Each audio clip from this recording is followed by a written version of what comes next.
Bonjour et bienvenue une nouvelle fois, chers amis, sur la chaîne, ça fait un peu pompeux, mais bon, sur l'espace dédié au site mécaniqueuniverselle.net, https://mécaniqueuniverselle.net, le site qui essaie d'éclairer le chemin de l'humanité, de démontrer que l'humanité a un sens, une orientation, elle va vers son ultime perfection. Mais c'est l'ensemble humain, c'est pas un petit groupe d'humains. Tout à l'heure, je viens d'écouter une émission de radio, je crois que c'est sur France Culture. Est-ce qu'on le retrouve là? Hop. Est-ce que je le retrouve? Non, je ne le retrouve pas. Bon, bref, c'était à partir d'un film américain et qui parlait un petit peu d'apocalypse. Et en fait, il n'y avait qu'un petit groupe qui était élu, les autres étaient écartés. Non, là, dans ma théorie, c'est l'ensemble humain, parce que l'ensemble humain, chaque être humain, ça c'est fondamental dans la théorie, chaque être humain est essentiel à l'évolution de l'humanité et construit à égalité. Qu'il vive 1 heure ou qu'il vive 100 ans, il donne la totalité de son existence. Tout être humain donne la totalité de notre existence et de nos actions. Qu'elles soient, qu'elles semblent insignifiantes pour celui qui ne travaille pas, par exemple, qui est là, ou la personne qui va vivre dans une grotte en ascète, en ermite, travaille autant pour l'humanité, autant que Bill Gates ou le chef d'État américain ou français ou africain ou ailleurs. Chaque être humain travaille exactement de la même manière à 100% pour cette évolution vers sa perfection. Voilà.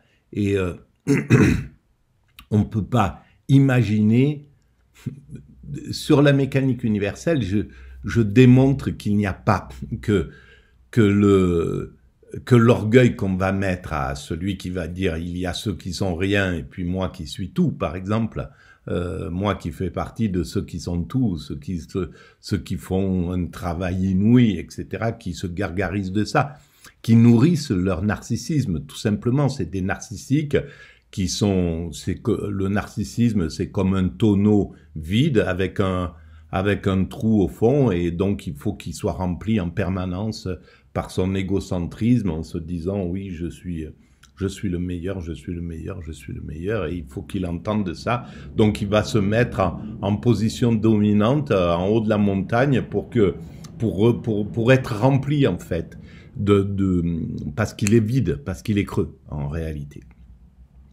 Et dans la réalité, ça fonctionne pas, parce que les personnes à l'origine de ce qu'on dit aujourd'hui exceptionnel ou important, les personnes qui sont à l'origine de, je sais pas moi, Joe Biden,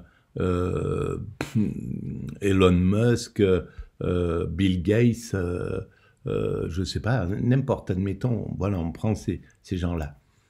Des personnes qui sont à l'origine, sans qu'ils n'existeraient pas, il y a 10 000 ans, 50 000 ans ou 40 000 ans, c'était peut-être ce que l'humanité à l'époque estimait comme esclave, comme moins que rien, comme insignifiant. Donc, ils ne seraient pas là sans ces gens-là. Donc, c'est pareil pour les gens qui seront peut-être considérés comme importants dans 3 ou 4 siècles. Eh bien, leurs parents sont peut-être ils vivent peut-être ce sont peut-être des indigents actuels, voilà, des intouchables indiens qui par le biais des évolutions, etc., vont donner un... Donc, il n'y a pas de personnes supérieures à d'autres dans l'absolu.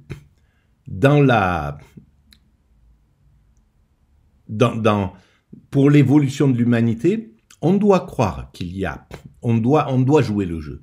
Parce que c'est comme ça, on doit penser que lui, il est meilleur que l'autre, parce qu'il se comporte comme ça et l'autre se comporte comme ça. C'est tout à fait logique, ça fait partie des instruments de l'évolution pour construire cet état de perfection dont je parle, où justement on aura atteint l'égalité absolue, on aura atteint, mais ça ne sera pas une égalité intellectuelle, ça sera les êtres humains se considéreront tous comme absolument frères et égal, mais ça sera intériorisé et égal avec la création en réalité. Donc l'humilité sera devenue une nature de l'humanité. Pour l'instant, l'égocentrisme a encore des beaux jours parce qu'on a besoin de cet égocentrisme. Sans l'égocentrisme, eh ben, il n'y a pas je sais pas, voilà, les gens qui vont vouloir créer des choses au-dessus, il y aurait pas de fusée. Voilà, il faut qu'il y ait des gens qui aient une intention de dépasser les choses, etc., de faire des choses qui sont au-delà de leur réalité. Voilà.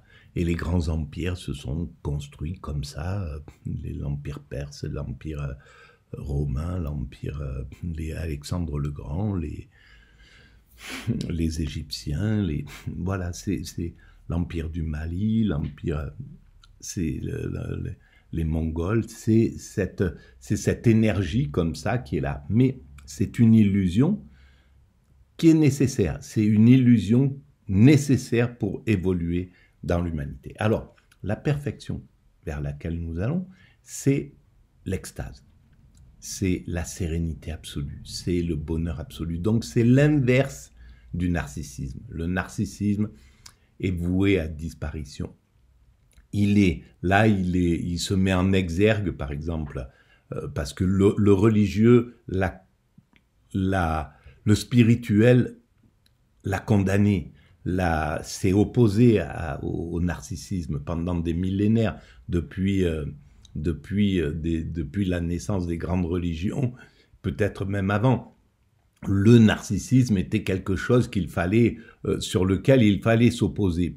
Le narcissisme, par contre, il était peut-être mis en exergue dans les polythéismes, mais dans les grandes religions monothéistes, c'est quelque chose qu'on a cherché à réduire, à neutraliser.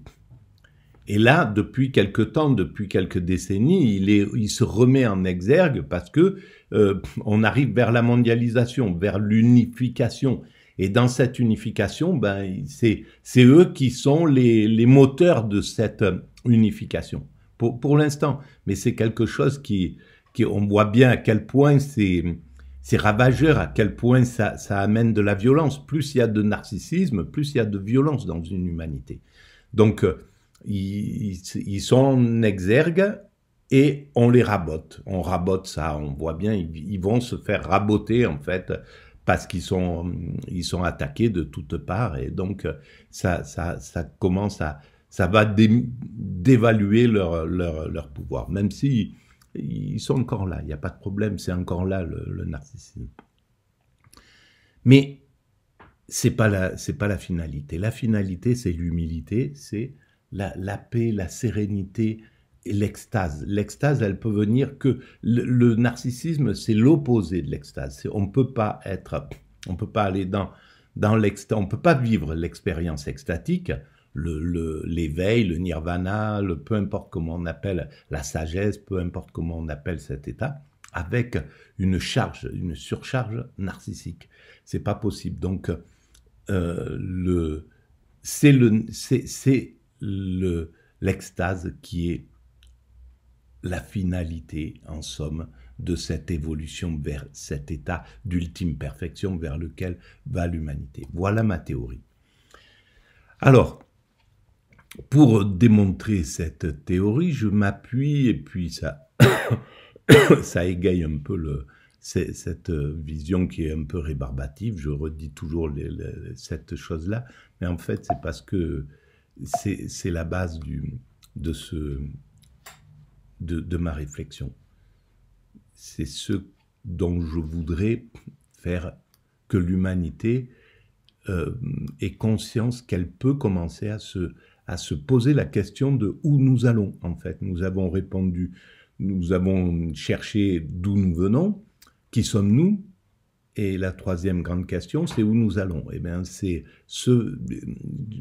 je pense que cette question est maintenant, c'est marrant, je suis quand même, et ça c'est ma nature autistique qui fait un peu ça. Je suis pas apaisé quand je parle, je suis dans... Et c'est dommage, ça donne une écoute qui doit pas être agréable. J'aimerais bien pouvoir le gérer. Je vais essayer, on va voir. Il faut que j'y pense d'abord pour pouvoir le faire. Alors là, c'était dans une série de France Culture, La pensée avant Socrate, les présocratiques. C'est l'épisode 2 qui est consacré à Anaxagore. Et ça, c'est la deuxième vidéo. Je lance la vidéo et éventuellement, je mets mon petit grain de sel. Seul à voir, donc mais vous avez raison de les faire. Je pourrais les décrire aux auditeurs, mais de manière tout aussi illustrative, je vous propose d'écouter un extrait d'une adaptation radiophonique de Lavoisier, qui semble être, en bon lecteur d'Anaxagore, reproduire à sa façon dans le domaine scientifique ce que vous dites de le fait de reproduire une part égale à la suite d'une opération. Écoutez. Vous venez donc vous interviewer. C'est la pratique chez nous, monsieur. La substance de nos études est si vaste qu'il me paraît difficile de vous résumer en quelques minutes. Les Français excellent à tout résumer, clarifier. Donc c'est le début. Si je devais interviews. Brièvement vous donner idée de ce que certains baptisent mon système, pour moi, plus de mysticisme, plus de fluide imaginaire, une arme perpétuelle, la balance. Rien ne se crée, ni dans les opérations de l'art, ni dans celles de la nature. Et l'on peut poser en principe que dans toute opération, il y a une quantité égale de matière avant et après. Vous permettez que je prenne note? Attendez. Écrivez. Alors ça, c'est intéressant, parce que c'est rien ne se crée, rien ne se perd, tout se transforme, je crois, la phrase de Lavoisier. Et effectivement, dans le fondement, et ce fondement, c'est ce que j'appelle le divin. Le fondement, c'est les particules élémentaires originelles qui composent toute la matière. Ces particules élémentaires, qu'on en parle comme du boson de Higgs, le quark, je sais pas, bref, les ions, je sais pas comment ça s'appelle, c'est le gluon, ces particules élémentaires. Bon, la partie immatérielle des particules de l'atome qui correspond à tout ce qui est créé. La création, elle est basée sur cette immatérialité qui constitue toute la matière. Nous sommes constitués de cela. La voiture qui est devant la porte est constituée de ça. Cette boîte est constituée de ça. L'air est constitué de ça, etc., etc. L'eau, les éléments, tout est constitué de ces particules élémentaires. Eh bien ça, c'est l'origine, c'est l'originel, c'est le divin en somme. C'est le divin sous la forme, c'est ce qui a créé en même temps l'univers, c'est ce qui était à l'origine de l'univers. Et donc c'est ce que les religions appellent le divin. Et en fait, cette idée que tout est là, que tout se transforme, et c'est vraiment génial, parce que c'est vrai que même quelque chose, un arbre qui se consume, qui est brûlé, ça se transforme dans une autre dimension, mais c'est toujours présent dans l'univers en définitive. Donc on ne sort pas de ce cadre de l'univers. Et l'univers, la totalité de l'univers, c'est le divin. C'est constitué du divin, de ce qui a créé l'univers et qui s'y est inclus en réalité. Et donc, voilà, ben c'est tout. Pardon, j'ai perdu un peu le fil de mon... Et donc, de façon plus concise encore, que dans toute réaction chimique, la masse du composé est égale à la somme des masses des composants. Très exact. C'est à Lavoisier que l'on doit la formule « rien ne se crée, rien ne se perd, tout se transforme ». S'inspire-t-il directement de la pensée d'Anaxagore lorsqu'il affirme cela, Arnaud Massé? Directement, c'est dur à dire, mais par-delà les siècles, on peut faire une comparaison sur un point précis. En effet, Anaxagore essaie de penser la production du monde et de son ordre sur la base de grands équilibres. Donc les grands équilibres qui sont de deux sortes, le fait qu'en effet rien ne se perd, rien ne se crée. Là, on essaie il essaye, en relevant le défi de Parménide, de ne jamais dire ce que la déesse de Parménide ne veut pas qu'on dise, à savoir que quelque chose puisse naître de rien. Donc il a une masse constante, et avant et après la rotation, rien de nouveau. Alors, ça donne du crédit au divin qui viendra un peu... mais c'est même pratiquement la même période. Le judaïsme déjà était en cours. L'époque d'Anaxagore, c'est 500 avant Jésus-Christ en gros, et Parménide également. Donc qu'il y a un principe à l'origine des choses, c'est l'idée, elle est là. Même si Anaxagore, je pense pas qu'il en parle comme de Dieu, du divin, mais ça va inséminer la philosophie jusqu'à peut-être c'est Platon plus tard qui va parler qui va inclure l'idée d'un divin, l'idée de quelque chose de remettre l'idée des dieux d'un principe originel. Je sais pas, ça c'est à creuser par contre. Pour voir si on n'a rien ajouté à la somme de matière présente. Et, plus encore, on a maintenu des grands équilibres, l'égalité des parts des opposés. C'est ce qu'on disait à l'instant. Alors, l'égalité des parts des opposés, mais il avait raison, Anaxagore, parce que on est toujours dans... Un atome, il est composé de plus, de moins. L'égalité des opposés. Tout est constitué c'est ce qui fait l'énergie de toute chose. Plus, moins, plus, moins, plus, moins. C'est dans tout ce qui compose la matière, en réalité. Et ça ne disparaît pas. C'est quelque chose qui compose la structure de l'univers. On disait à l'instant, et on peut bien le penser toujours avec notre segment. Si vous repensez à notre segment, si je peux additionner à l'infini d'un côté et diviser à l'infini de l'autre, il y a autant de parts. C'est-à-dire qu'il y a autant de choses petites et il y a autant de choses grandes en n'importe quel point de l'univers. En même temps, si on parle d'infini, il n'y a plus de mesure, c'est de l'incommensurable. Là, non, il est mesuré par le schème de la distribution. On sait qu'on a distribué autant de parts de petits que de grands. On sait qu'on a distribué autant de parts de sec que d'humide. Si on peut les compter, c'est donc c'est pas de l'infini, alors? Ce qu'on compare, c'est des ensembles de distribution. Voilà, il ne parle pas de compter. Nous, on a besoin de savoir. On est arrivé à un moment de l'intelligence humaine qui cherche à compter parce qu'elle peut le faire et dire, bon voilà, il y a 13 milliards ou 15 milliards d'années-lumière, de l'univers à cette étendue-là, en gros. Pardon, excusez-moi.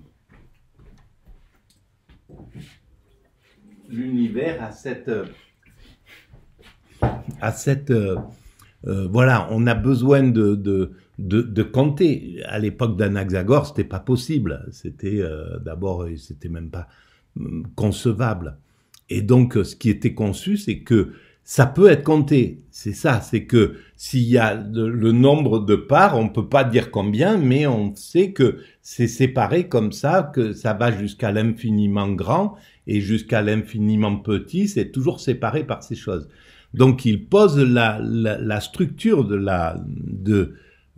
fait que... C'est exactement ce que faisait Parménide dans le fragment 9. De la rationalité, en fait. On a peut-être une infinité de choses auxquelles on distribue des propriétés.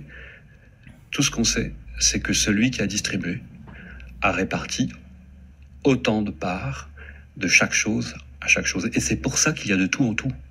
C'est comme ça qu'on comprend bien cette chose compliquée. Et pourquoi Anaxagore le lit, toujours le fragment 6, comme les parts du grand et du petit sont égales en quantité, c'est de cette façon aussi que toutes choses seront en toutes.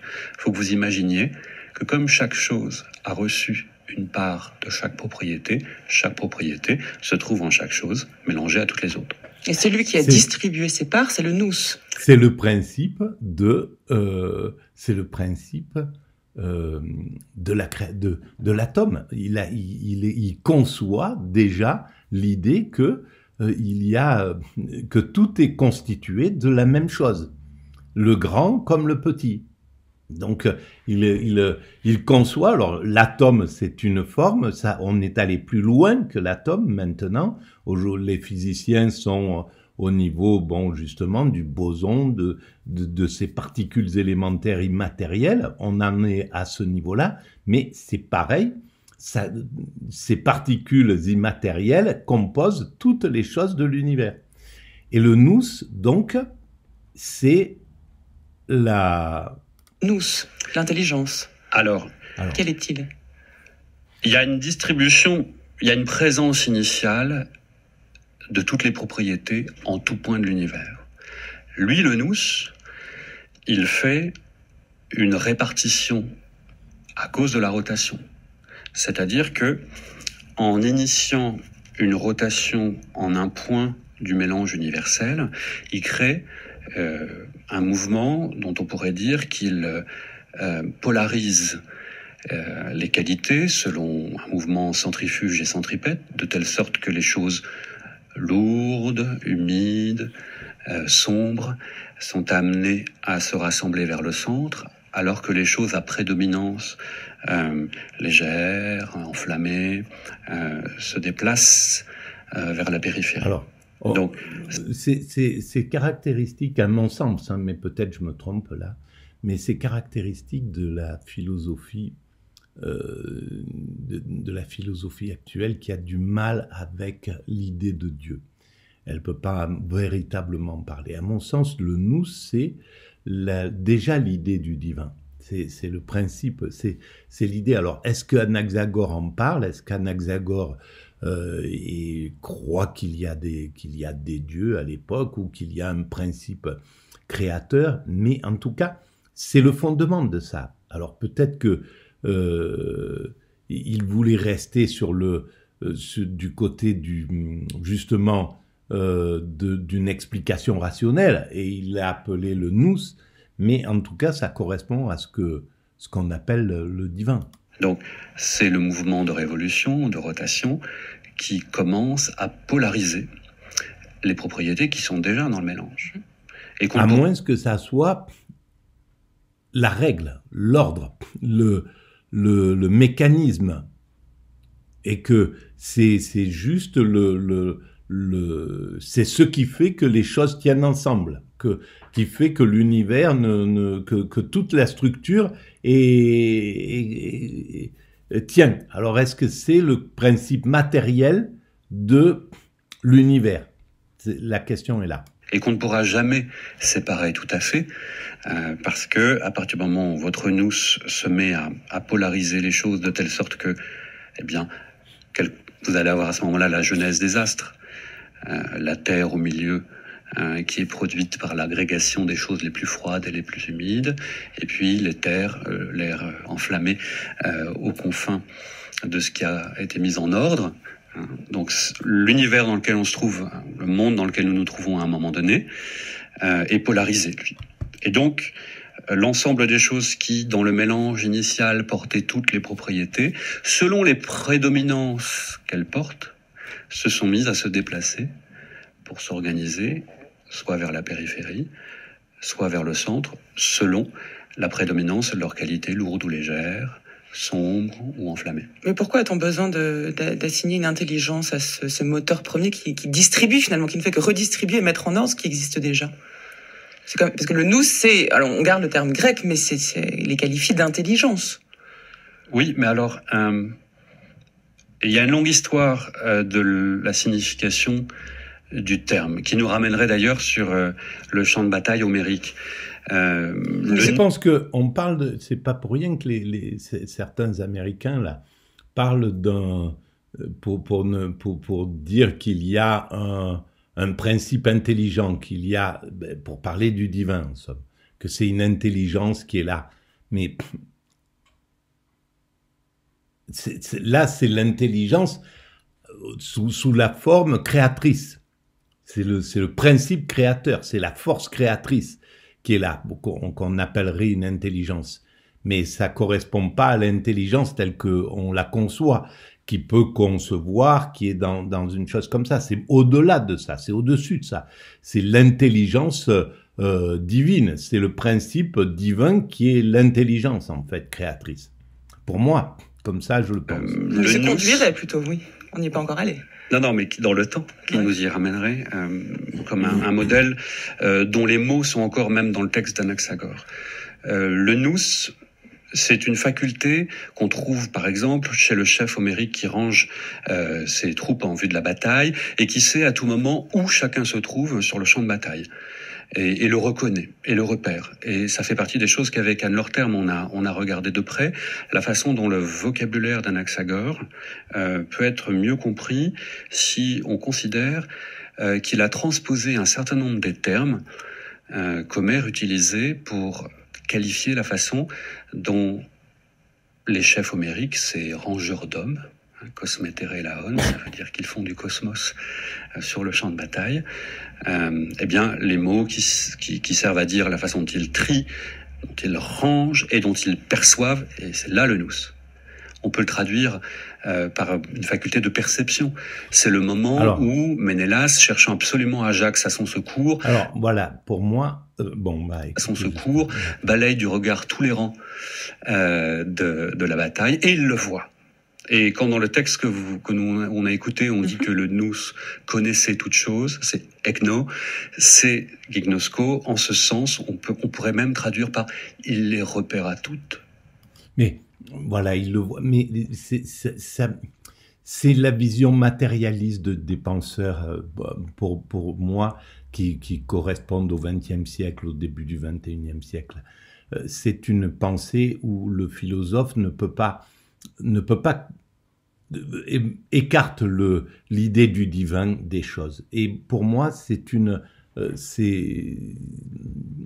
ça peut pas fonctionner comme ça. On peut pas parler de Spinoza en écartant, en faisant un matérialisme, en faisant quelque chose de rationnel, uniquement rationnel, où il y aurait pas l'idée du divin. On peut pas parler de Hegel sans ça, on peut pas parler de Kant sans ça, on peut pas, même s'il cherche à éclairer les choses de façon rationnelle, il y a quelque chose derrière. Et là, c'est trop matérialiste à mon sens, cette vision d'Anaxagore. C'est comme ça que je le conçois, hein, c'est une idée. Mais c'est le nous, il y a du divin, donc soit il est placé là, soit il est placé avant. Mais c'est pas possible que ces penseurs-là extraient le divin de leur réflexion. Je pense pas. Ils ont expérimenté, il y a l'expérience de l'extase, donc il y a l'expérience de quelque chose de transcendant. Voilà. Ils savaient à chaque moment où était chacune des toutes petites choses. Et quelque chose qui serait conscient de tout, de cette totalité, la conscience de toutes les choses, une intelligence entre guillemets qui saurait où tout ce qui se passe du quarks, de tous les quarks qui composent l'ensemble de la création jusqu'à l'ensemble de la création, ça peut être que le divin, ça peut pas être, c'est cette conscience globale. Et curieusement, c'est exactement l'état dans lequel l'humain se retrouve dans l'état d'extase. Pour avoir expérimenté l'extase, c'est clair que dans cet état d'extase, il y a une sorte de... Mais c'est pas l'intelligence qui est panoramique, qui est globale, qui englobe le tout. Mais le corps est en contact avec nos particules élémentaires, sont en contact, en fusion avec toutes les particules élémentaires. Donc il y a quelque chose qui est de l'ordre de l'unification avec l'ensemble de l'univers. On se sent dans cet état-là, mais c'est le corps qui se sent comme ça. C'est pas intellect, c'est pas intellectuel. C'est pas, on se sent pas Dieu, on se sent pas divin dans les choses, mais on sent à l'intérieur de soi qu'on est en fusion avec ce tout. C'est au moins l'expérience que j'ai faite. Dans l'expérience que j'ai faite, accidentellement, c'est ce que j'ai ressenti. À l'intérieur de ce mélange universel. Donc c'est plus une faculté de perception que de raisonnement, alors? Il y a perception, et à partir du moment où le nous, toujours dans le texte que vous avez décrit, il y a ce moment où le nous s'extrait pour initier la révolution. C'est difficile du coup de savoir quel est le statut exact de ce nous par rapport à la mêlée dans laquelle il se trouve. Avec Anne-Laure Terme, le parti qu'on a pris, c'est de penser que ce nous est immanent à cette mêlée. Encore une fois, comme le roi au milieu de ses hommes. Et il y a ce mot qu'utilise Anaxagore, qui est apokrino, qui en grec, tel qu'il est utilisé par exemple par Homère, signifie qu'un homme sort du rang. Vous avez les soldats rangés, il y en a un qui sort du rang pour se battre en duel. C'est ça que fait le nous. Il sort de la mêlée. Il se concentre Sauf à un que endroit, parce l'image... qu'il est fait de cette matière extrêmement subtile qui lui permet à la fois de faire corps avec tout. Sauf que l'image du guerrier, oui, elle est parlante un peu, mais c'est au-delà de ça. Ça bloque au niveau de la matière, ça simplifie en fait, ça humanise, ça fait la même chose que le christianisme avec un représentant de Dieu qui, avec son doigt, touche le Christ et les hommes, et donc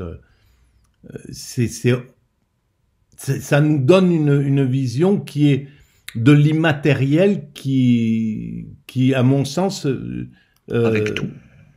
Et en même temps, il peut la problème. rassembler, et c'est là qu'il a la force d'entamer la rotation qui va polariser les propriétés présentes. Donc, capacité de savoir il peut créer chaque singularité la polarisation. Donc, il peut créer le monde. C'est le principe qui crée le monde. Donc ça, on ne peut pas. Là, il vaut mieux prendre la position du judaïsme ou de l'hindouisme. On ne peut pas se représenter ou de l'islam aussi, et du bouddhisme. On ne peut pas se représenter cette puissance. Voilà, c'est tout. On ne peut pas se la représenter aujourd'hui. Peut-être que la science, les physiciens parviendront à nous dire ce que c'est que ça. Mais pour l'instant, on ne peut pas. C'est irreprésentable. Singularité à chaque moment du mélange et de la rotation, et capacité de les mettre en branle. C'est donc quelque chose qu'il faut peut-être pas appeler intelligence sans prendre la précaution de ne pas y projeter trop de ce qu'on entend par intelligence. Voilà, on va arrêter là pour cette vidéo. Bon, c'est une philosophie intuitive. C'est une philosophie naïve du devenir humain. C'est comme ça que j'ai qualifié ma théorie. Donc, en somme, il faut la prendre comme ça. C'est-à-dire que ça vaut le coup d'aller creuser, d'aller lire, si vous vous intéressez à ces prosocratiques, à Anaxagore, etc. Allez lire la totalité moi je l'ai pas lu, des fragments, pour bien concevoir et puis vous faire une idée, écouter tout ce qui se dit sur Anaxagore, si vous voulez véritablement, voilà. Moi, je fais un travail qui n'est pas universitaire, je le dis encore une fois, mais c'est donc voilà, c'est apprendre comme il émane de mon esprit. C'est une créativité. Voilà. Et en lien toujours avec cette théorie qui essaye de démontrer que l'humanité évolue vers cet état de perfection qui est un état divin, qui est le fait que l'humanité va incarner le divin. Pourquoi? Je n'en sais rien. Mais en tout cas, c'est le chemin que mon analyse me dit que me donne à voir de l'évolution de l'humanité. Voilà, merci de votre écoute.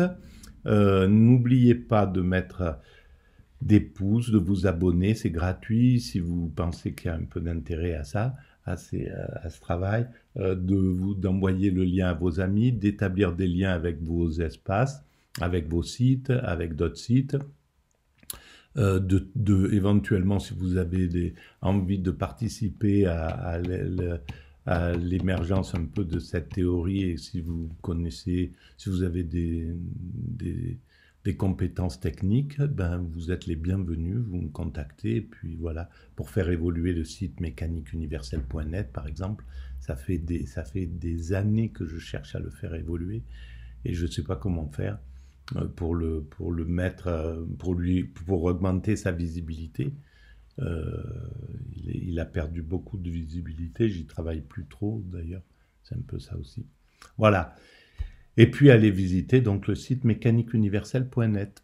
Je vous remercie de votre patience. À bientôt.